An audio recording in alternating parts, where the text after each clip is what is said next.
先说明有关863的部分哦，他鼻塞的部分，因为他这是慢性，他以前就有慢性鼻炎，所以他也没有就医，也不自己大概也不认为说这是一个症状。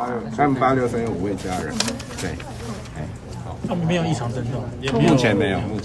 新增这个案863呢，他有一些鼻塞跟咳嗽的症状，不晓得当时他有去社区的诊所就诊吗？还是有回到他的医院去做通报？这个有曾经照顾过患者的，他们的回报系统是不是有建立起来？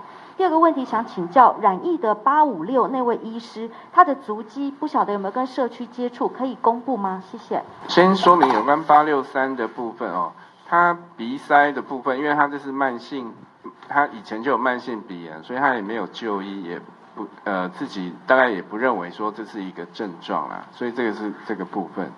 那856的部分，因为我们大概有调查了他的一些接触，他其实都还算整个都在医院跟家里这边而已啊，并没有说有到外面有拍拍照的这个状况。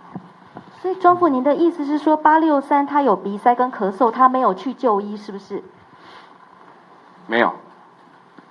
那今天的个案还有昨天的个案，他们家人有一些什么症状吗？因为如果都待在家里的话，目前知道是没有，我们会在做隔离跟我刚确定了，对，有5位家人，863按863有5位家人，对，他们没有异常症状，目前没有。